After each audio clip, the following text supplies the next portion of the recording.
രാവിലെ നല്ല മാൻകൊമ്പ് ഇട്ടിട്ടുണ്ട്. ഫോറസ്റ്റുകാർ വണ്ടിയും വിളിച്ച് വീട്ടിൽ വരുമല്ലോ ദൈവമേന്ന് അമ്മ. എന്നാൽ പിന്നെ മുട്ട എടുക്കാം, അതാകുമ്പോൾ കോഴിക്ക് മാത്രമല്ലേ പരാതിയുള്ളൂ. ഇരട്ടകളായ പരട്ടകളുടെ ബന്ധം ആദ്യം വേർപെടുത്താം. കപ്പയൊന്നും പഴയതുപോലെ അല്ല, ഭയങ്കര ആരോഗ്യം.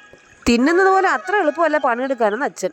ഇനി കപ്പയെ വെട്ടിക്കൂട്ടി ഉപ്പും മഞ്ഞളോട്ട് അടുപ്പി വയ്ക്കും. അടച്ച പാത്രം പുതിയതായതുകൊണ്ട് പിന്നെ ആവിയൊന്നും വെളിയിൽ പോകില്ല.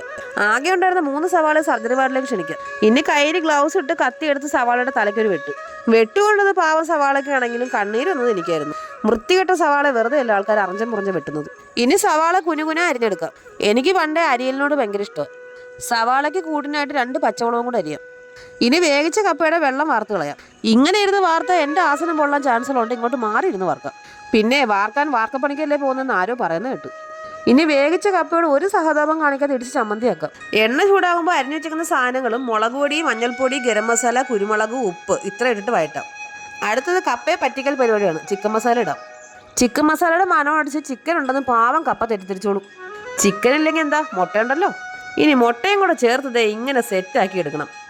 ഇനി അടുപ്പിന് തീ മാറ്റി കൊടുക്കാം. ഇല്ലേ ചിലപ്പോൾ കപ്പ ബിരിയാണി, ചിലപ്പോൾ കരിഞ്ഞ ബിരിയാണി ആവും. കുഴച്ച് വെച്ചിരിക്കുന്ന കപ്പയും മുട്ടയ്ക്കകത്തൊക്കെ ഇട്ടിട്ട് മിക്സ് ചെയ്തെടുക്കാം. ഇനി അതിൻ്റെ മുകളിൽ ഇച്ചിരി അലങ്കോല പണികളും കൂടെ നടത്തിയ സാധനം സെറ്റ്. അങ്ങനെ ചിക്കനും ബീഫും ഒന്നും ഇല്ലാത്ത കപ്പ മുട്ട ബിരിയാണി തയ്യാർ. അമ്മയ്ക്ക് കൊടുത്തു ഇഷ്ടപ്പെട്ടു, അച്ഛനും കൊടുത്തു ഇഷ്ടപ്പെട്ടു. ഞാൻ ഉണ്ടാക്കിക്കൊണ്ടാണോ എന്തോ അച്ഛൻ എന്തോ കഴിക്കാനൊരു വൈക്ലഭ്യം. അത് പിന്നെ ജീവനല്ലേ മക്കളെ വലുതെന്ന് അച്ഛൻ. ഇവിടെ പിന്നെ ഞാൻ എന്ത് കൊടുത്താലും അവനും ഓക്കെയാണ്. ഉണ്ടാക്കിയ സാധനം സക്സസ് ആയതിന്റെ സന്തോഷത്തിലൊരു ഡാൻസ് കളിച്ചാണ്. ഇപ്പൊ വീണ് പണ്ടാരടങ്ങി 36 പല്ലും പോയി കിട്ടിയേനെ. ചാനൽ എല്ലാവരും സബ്സ്ക്രൈബ് ചെയ്യണേ. ടാറ്റാ.